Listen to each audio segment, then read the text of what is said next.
Un programme inédit, des émissions inédites, un panorama riche et des informations en temps réel, c'est sur Top Kasai, la mégahertz concurrentielle.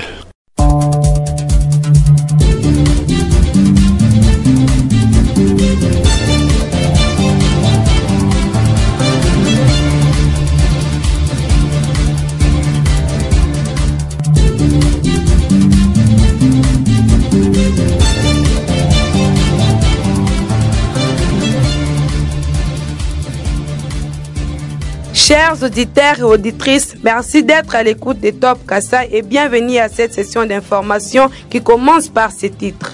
Élection 2023. Les Reprofades Kasai Central, mécontents de la représentativité des personnes vivant avec handicap sur les listes définitives des candidats députés publiées par la CENI et déplorent le mauvais comportement réservé à cette catégorie par les responsables des partis politiques. Top Kasai. Les bureaux de l'ECD Kasai Central et les domiciles de son secrétaire exécutif provincial ont été saccagés le dimanche dernier par un groupe de motards. Et Limputu Kalumba pointe du doigt accusateur un membre de l'Union sacrée de la nation d'être à la base de ces actes. Top Kasai. Le secrétaire d'État américain Anthony Blinken a eu les échanges fructueux lundi dernier séparément avec Félix Tshisekedi et Paul Kagame, échanges à la fin desquels les États-Unis plaident pour une solution diplomatique. C'est le sujet à la une de la revue de presse de ce jour sur Top Kasai. Top Kasai. En sport, contre toute attente, l'IS Chinkuku termine dans le douleur sa phase à l'aide de la Linafoot Vodacom Ligue 1 avec la défaite 3-0 devant FC Blessing de Kolwezi hier mardi à Lubumbashi au stade Frédéric Kibasa Maliba. Vous aurez d'amples détails dans le journal des sports de ce jour sur Top Kasai. Top Kasai. En invité du journal, vous allez suivre David Lumbala, coordonnateur provincial de Reprofade. Il parlera de la représentativité des personnes vivant avec handicap sur la liste définitive des candidats députés publiée par la CENI. Son entretien avec Georgette Mumbadi et Marina Ngalula est à suivre dans une vingtaine de minutes. Voilà tout pour les titres.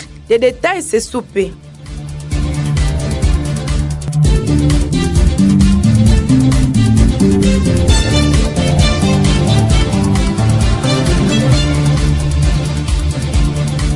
Vous êtes sur Top Kasai, la radio au top du Kasai. À tous et à toutes, bienvenue.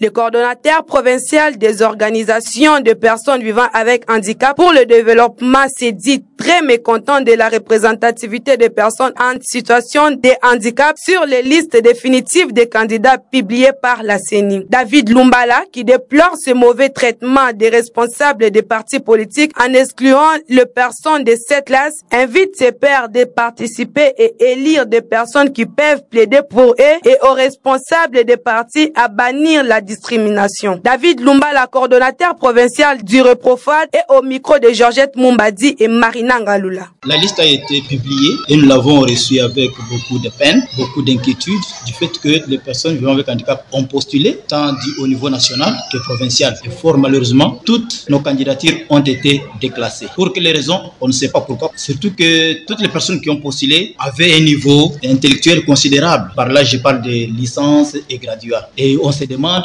quels sont les critères qui ont fait à ce que nos candidatures soient écartées. Vous avez suivi que nous-mêmes, nous avons fait des efforts pour que nous soyons sur cette liste. Mais on se demande à quel niveau on est un peu bloqué. Ça, la faute incombe, la faute est partagée au niveau de la CENI, au niveau aussi des personnes vivant avec handicap. Pourquoi? Au niveau des personnes vivant avec handicap, il y en a qui ont hésité aussi et nous avons sensibilisé pour que nous puissions d'abord participer massivement à l'enrôlement, chose déjà faite, et la participation aussi massive aux élections, commençant par le dépôt des candidatures. Ils ont déposé leurs candidatures. Et certains ont hésité. Pourquoi? Parce qu'il fallait que l'on postule, selon les partis politiques, il fallait que les candidats se prennent d'abord en charge. Vous devrez financer votre campagne. Et ce qui a fait que les personnes avec handicap, tenant compte de leur pauvreté aiguë, ils ont dit mais qu'est-ce que nous allons faire? C'est ce qu'ils ont pu.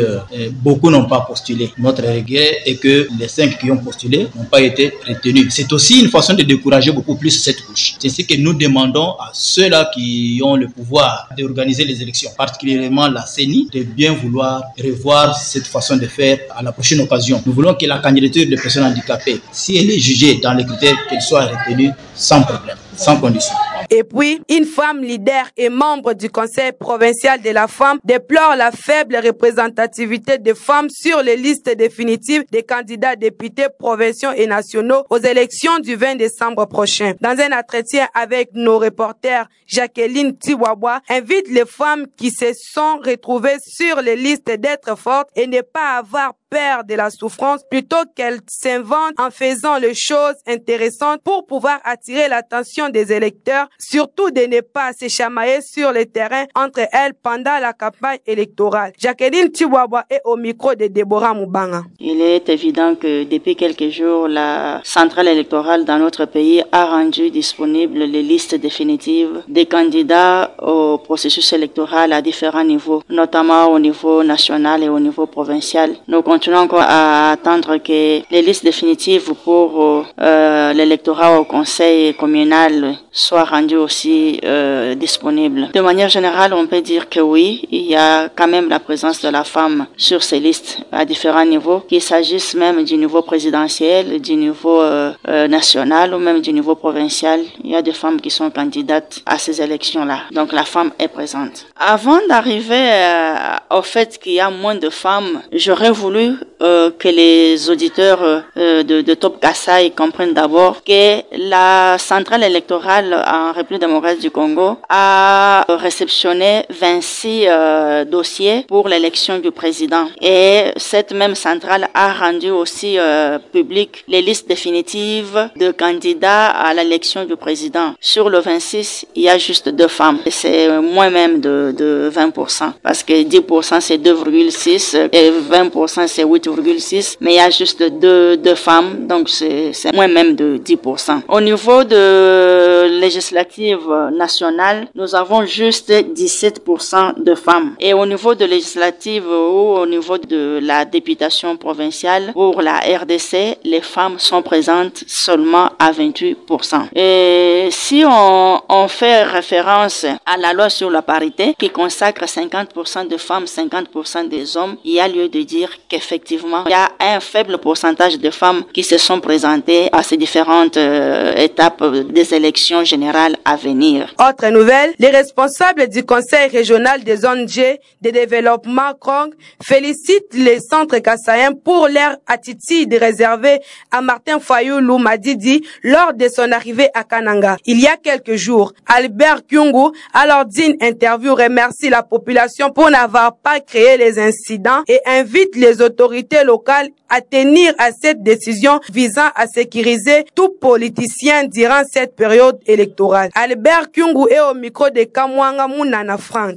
Quant au comportement attitude affiché par la population kassaïenne en général et kanangaise en particulier à l'occasion du passage de l'acteur politique Martin Fayulu à Kananga, nous sommes globalement satisfaits. Nous pensons que c'est la démocratie qui s'installe, c'est la démocratie qui gagne, c'est la tolérance qui commence à prendre petit à petit de la place. Des choses qu'on a dénoncées hier, on a vu que la population n'est pas tombée encore dans ses travers. Plus ou moins, chacun des acteurs a joué son rôle. Du moment qu'il est venu, accueilli par ses militants, ses combattants, ses partisans, librement encadré par les forces de l'ordre, il a passé toutes ses activités comme il est souhaité. À Kananga, nous sommes globalement satisfaits et nous souhaitons que cette allure, cette attitude, ces comportements puissent nous caractériser, nous Kassaïens, durant toute la période électorale, bien après les élections, qu'on ait cette même élégance de laisser les uns et les autres, chacun exprimer librement ses opinions, accorder à tous et à chacun la même chance, la liberté d'aller et de revenir, de s'exprimer comme il entend, de toute façon dans le respect des lois de la République. Donc nous pensons que c'est les principes démocratiques qui sont observés et c'est la démocratie qui gagne.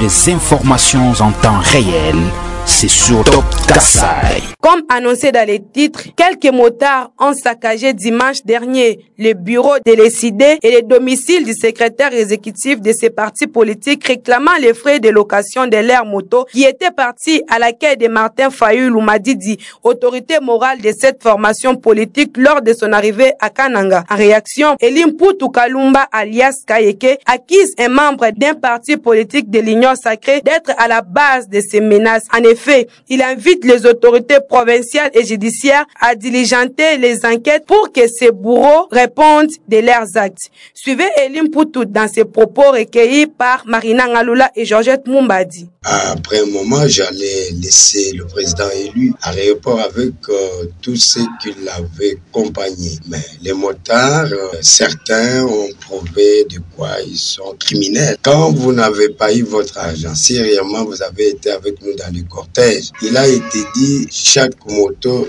$10.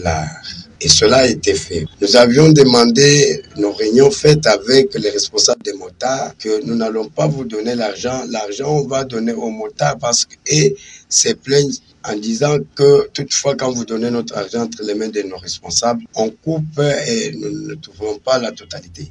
C'est comme ça qu'on a trouvé des résolutions selon lesquelles chaque responsable des corporations qui avait notre invitation devait avoir aussi quelque chose. Mais c'est qu'il y en a qui ont profité pour tabasser d'abord l'un de nous, notre secrétaire provincial, M. Pascal Tichimbi. Il était victime.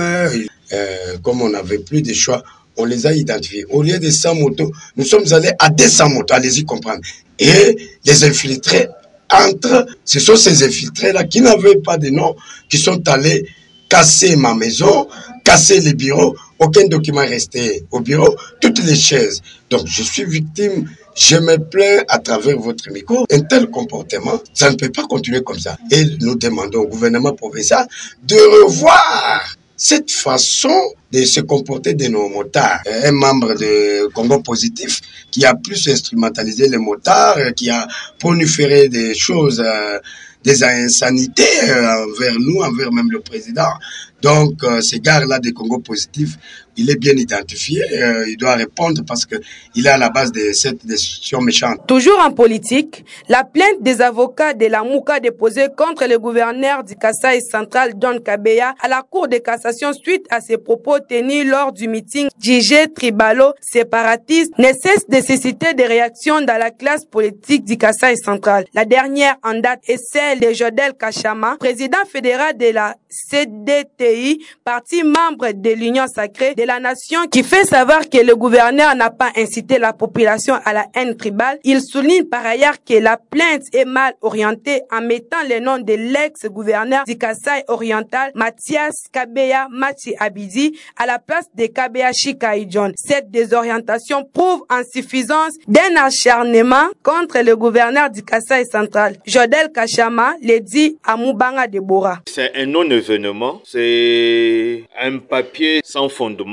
Il n'est pas interdit à quelqu'un de se faire bouffer l'argent. Les avocats, ce sont des gens qui sont à la quête de l'argent. Quand vous vous présentez vers lui, vous vous dites je vais me plaindre contre tel. Lui est là, il accepte. C'est au tribunal de pouvoir juger la recevabilité de l'action. Je crois que ce qu'on appelle plainte, c'est les chapelets de déception, les chapelets de pleurs après avoir perdu ce qu'on attendait. La plainte en question est mal orientée. Pourquoi? Parce que Fayulu déplore le traitement dont il a été victime à Chikapa. Chikapa, c'est dans la province du Kasaï. John Kabeya est gouverneur dans la province du Kasaï central. Vous pouvez me dire les liens qui sont entre John Kabeya et le gouverneur du Kasaï? Il n'y en a pas. Parce qu'à Kananga, au Kasaï central, Fayulu a été accueilli tranquillement. Tout se passait tranquillement sous l'implication personnelle de John Kabeya. Je me rappelle qu'il y avait d'autres activités prévues ce jour-là. Le gouverneur a dit qu'il a mobilisé tous les services de sécurité debout pour protéger Fayulu, les sécuriser jusqu'à son retour. Mais comme celui qui veut noyer son chien la quisse de rage, Fayulu va dire que tout ce qui lui est arrivé à Chikapa tombe sur Mach Kabeya, Mach Abidji. Alors que Kabeya, son nom, c'est pas Mach Abidji. Mach Abidji, c'est celui de Mbujimaï et celui-ci est Chika. De 3. Kabeya, dans son meeting, auquel personnellement j'ai pris part et j'étais mobilisateur de certaines structures politiques qui ont répondu présent à cette manifestation, il n'a pas incité la population à la haine tribale. Faux. C'était même pas un meeting pour la population dans son ensemble, mais c'était un meeting de membres de l'Union sacrée qui étaient partis lui réserver l'accueil. Il a dit clairement que le moment est arrivé, les gens viendront avec les t-shirts, les gens viendront avec l'argent bouffer, mais sachez que pour vous qui avez cru en l'Union sacrée, votre candidat c'est Félix Antoine Tshisekedi, qu'on ne vous trompe pas. Et puis, les candidats aux législatives nationales, provinciales et municipales du parti politique Action des volontaires pour la relève patriotique de l'interfédération du Kasaï central sont à l'école du savoir sur les stratégies électorales depuis hier mardi. D'après Albert Pinda, président interfédéral de l'AVRP, l'objectif est d'outiller les candidats face aux échéances électorales du 20 décembre 2023. On l'écoute au micro de Félix Moulumba.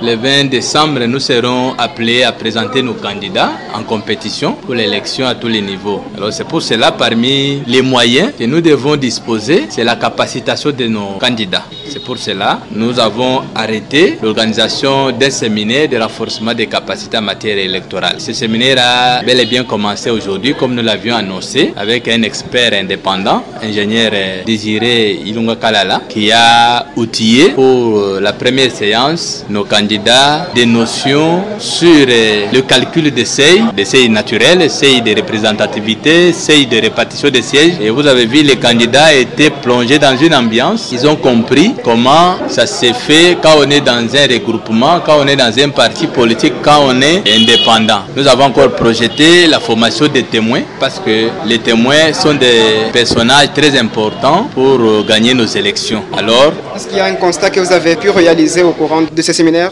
Tout a bien démarré. Les candidats ont répondu à temps. Ils ont accordé l'intérêt particulier à la séance. Les formateurs étaient à la hauteur. Et personnellement, en tant que président provincial, j'étais satisfait.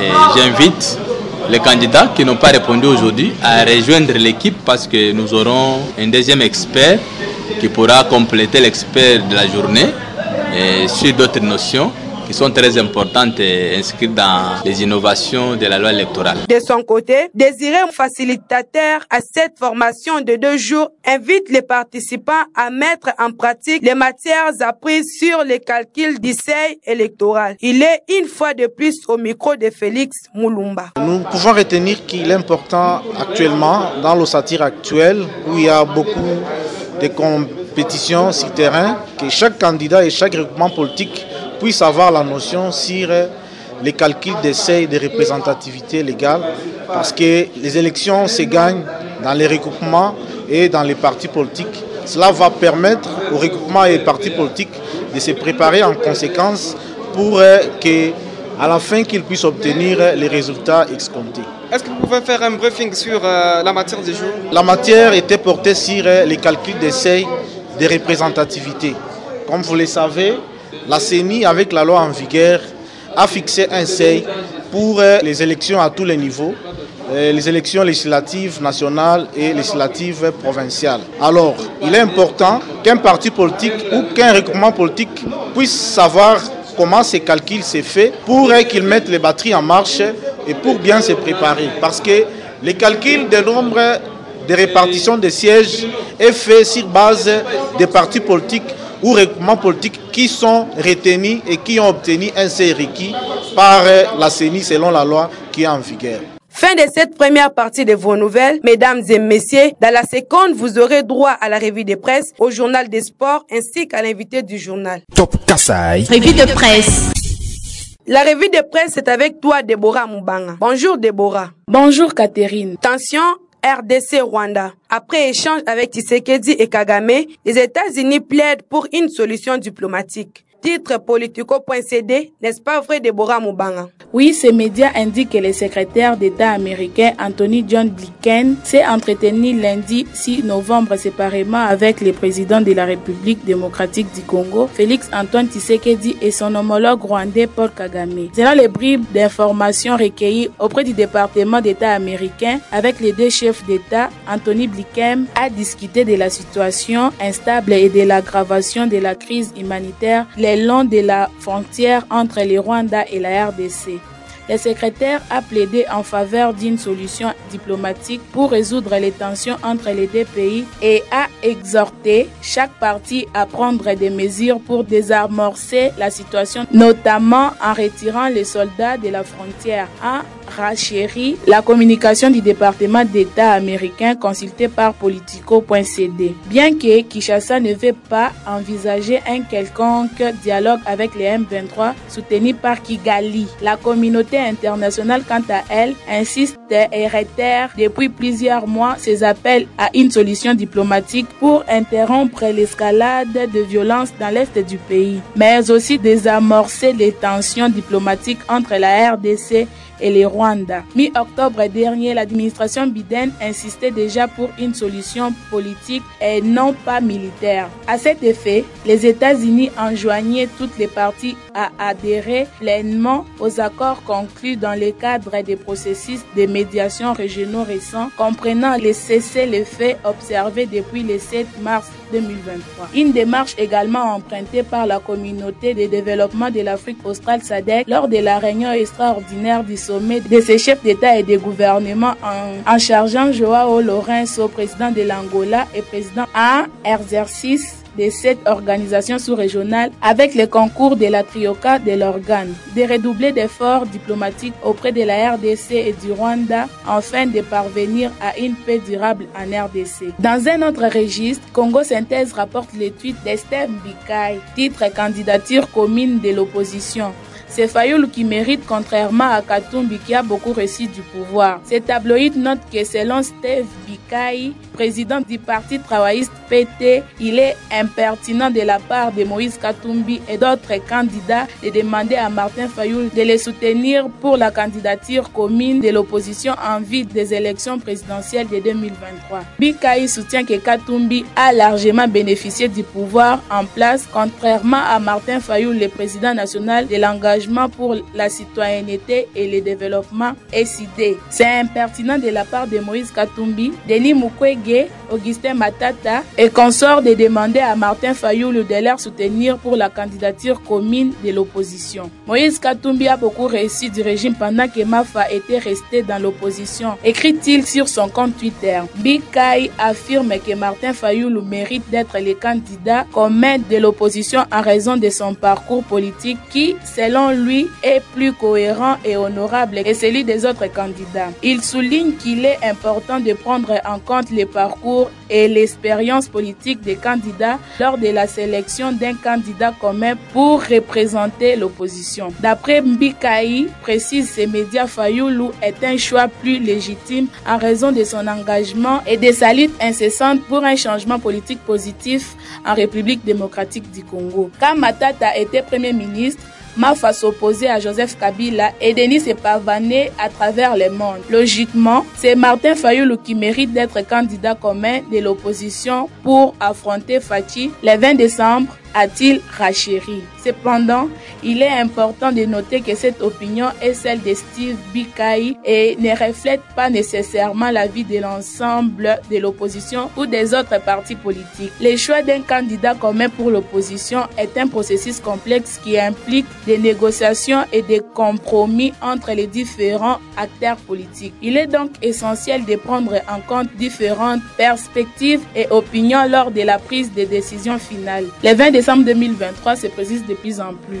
Constate la référence plus. À la Commission électorale nationale indépendante CENI, l'on a fait de plus préparer sans faire beaucoup de bruit une stratégie de travail. Tous les sceptiques qui doutent encore de la tenue des élections doivent convaincre leur conscience pour reconnaître qu'à la centrale électorale, il se passe des choses qui rassurent, lit-on dans ce journal. Malgré les difficultés liées à l'état de certaines routes, le déploiement du matériel électoral se poursuit sans désemparer dans les 5 provinces issues du démembrement du Grand Équateur. La Prospérité consacre sa manchette à une tribune intitulée Opposition congolaise, la suite en avant du président Goï Joël et M. Stephen Land, dans laquelle les deux acteurs répondent à ceux qui voudraient compromettre les élections de 2023 par des fausses déclarations et des accusations calomnieuses. Dans leur analyse, ils constatent que certains acteurs de l'opposition, de la société civile, des confessions religieuses et des ONG utilisent ces demi-vérités ou tordent la vérité pour nourrir les partenaires internationaux de la RDC avec des informations biaisées pour gagner leur faveur afin de se présenter comme la seule alternative au régime actuel dont les progrès démocratiques et socio-économiques sont évidents dans un environnement envenimé par la guerre dans l'est de la RDC sous instigation du Rwanda avec le soutien de certains multinationales et personnalités politiques étrangères. Forum des As rapporte que Félix Tshisekedi a condamné les actes d'intolérance dont a été victime Martin Fayulu, leader de l'SID et candidat à la présidentielle du 20 décembre prochain à son arrivée samedi à Chikapa au Kasaï, connu comme étant une citadelle imprégnable du chef de l'État. À en croire, les phares et les forces armées de la RDC et la MONUSCO sont prêtes à neutraliser la coalition RDF-M23 après avoir subi une longue série de revers sur la ligne de front face aux patriotes résistants congolais. Ouazalendo, avec la perte de plusieurs localités qu'ils contrôlaient dans les territoires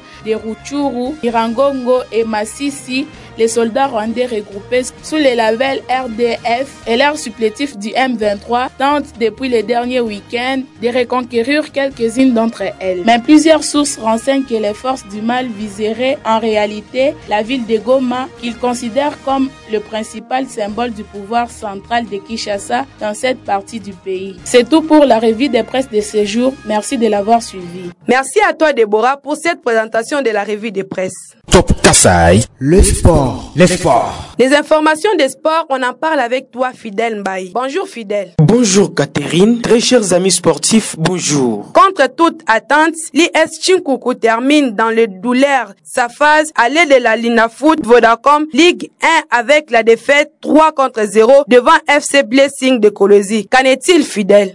Oui Catherine, c'est dans les fortes douleurs que les Corbeaux Kanangais ont bouclé leur phase aller à Lubumbashi hier soir. Chinkunku a été battu hier mardi au stade Frédéric Kibasa Maliba de la Kenya par les bénis de Blessing de Kolwezi sur les scores sans appel de 3 buts à brosse. Un match comptant pour la 8e et dernière journée de la phase aller. Avec ces résultats, les unionistes clôturent la phase aller avec 2 points seulement sur les 25 possibles pour un bilan de 8 matchs joués, dont 6 défaites et 2 matchs nul. En réaction après match, le coach de l'Union sportive Chinkunku regrette les occasions loupées par ses joueurs au début de la rencontre. Toutefois, coach Seguin Dombe avoue que son équipe traverse des conditions très difficiles, d'où il appelle son comité à revoir les choses. On l'écoute au micro de Top Kasaï. On commence par des ratés, ça finit toujours très mal. On a raté au moins 3 buts en première minute. On devait marquer avant l'adversaire, mais on n'a pas pu les concrétiser. On a encaissé des buts bêtes et nous ratons des buts bêtes aussi. Voilà un peu ce qui nous a coûté. Et les joueurs eux-mêmes n'ont pas confiance. Donc voilà, il y a un petit souci, surtout les confiances entre les joueurs. Ce qui nous peut être. D'abord, on a débuté très mal. Peut-être à ce moment, on va parler de l'entraîneur. Vous savez comment l'équipe a débuté le championnat. En retard, d'abord, il n'y avait pas une bonne préparation. Et il y avait des joueurs qui sont restés à Kinshasa. Les autres viennent d'arriver.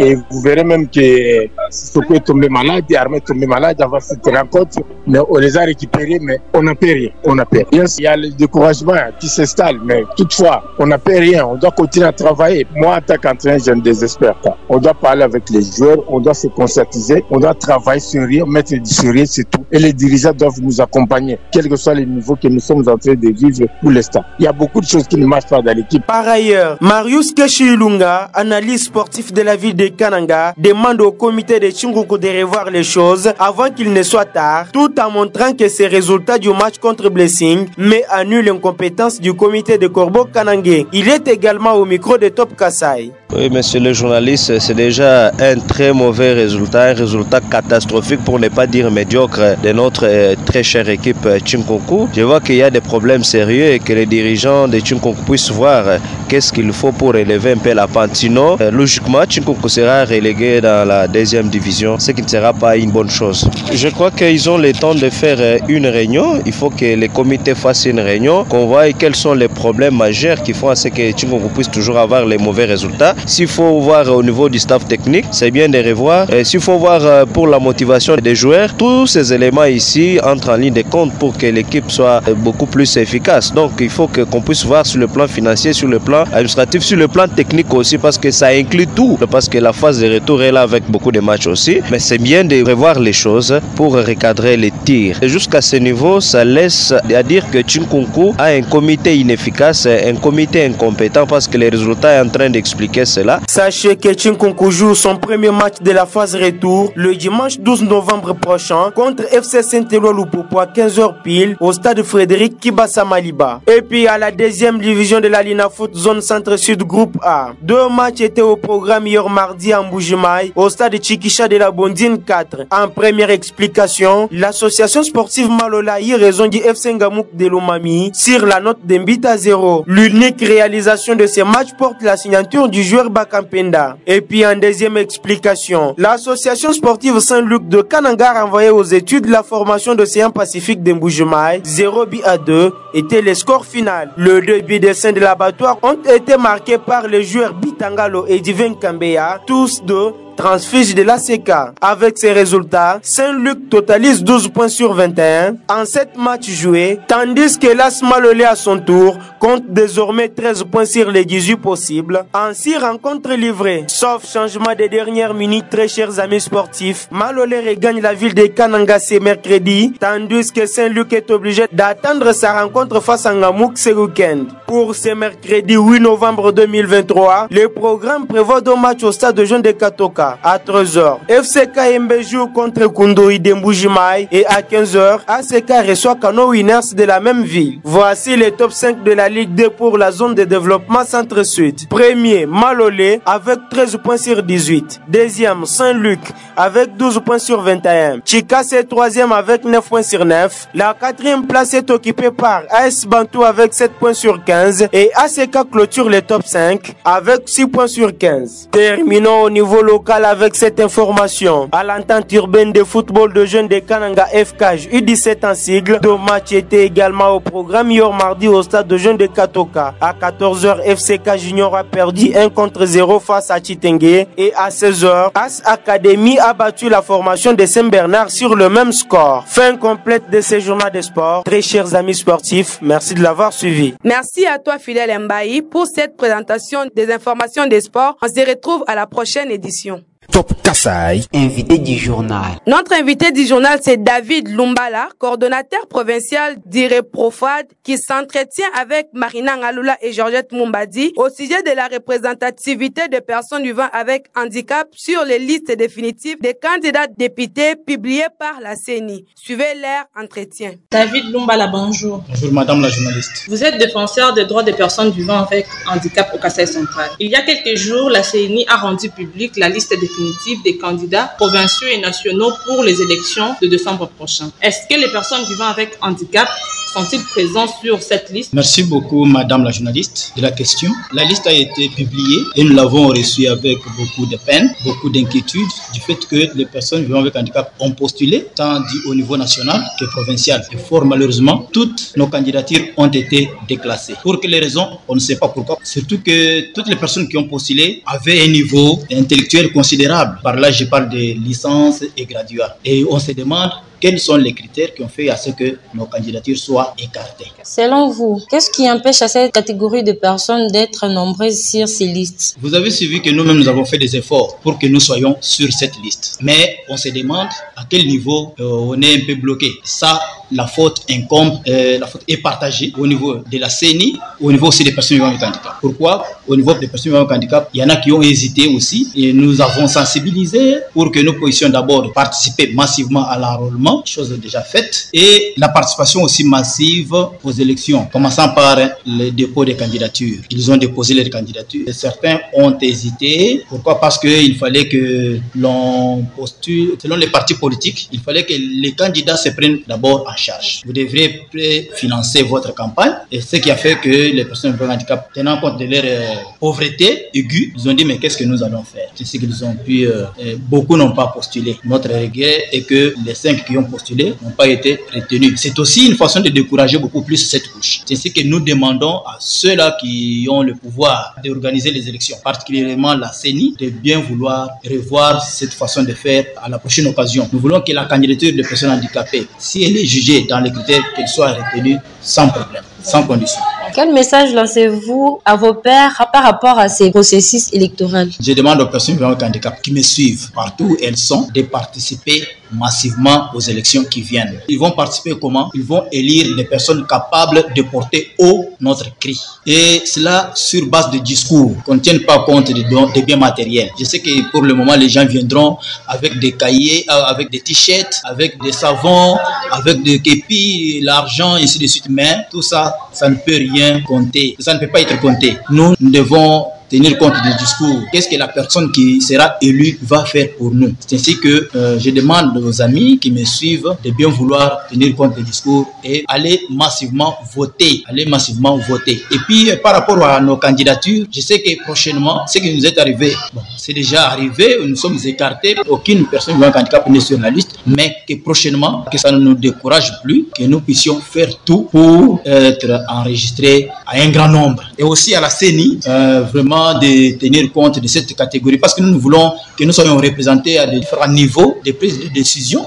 Mais quand on nous écarte, vraiment c'est une manière de nous décourager, qu'ils ne reviennent plus sur cette façon de faire. Voilà le message. Merci beaucoup d'avoir répondu à nos questions. C'est moi qui vous remercie. C'était là David Lumbala, coordonnateur provincial du REPROFA, qui s'entretenait avec Marina Ngaloula et Georgette Mumbadi au sujet de la représentativité des personnes vivant avec handicap sur les listes définitives de candidats députés publiées par la CENI. Et c'est la fin complète de cette édition du journal, édition réalisée par Samine Toumba, Lisa Nkaya et Denis Maïmbou. Et Nyungu Mouchaoudi Catherine à sa présentation. Merci de l'avoir suivi et bonne suite de programmes sur votre radio Top Kassai. La mégahertz concurrentielle. Kassai. La mégahertz concurrentielle. Kassai.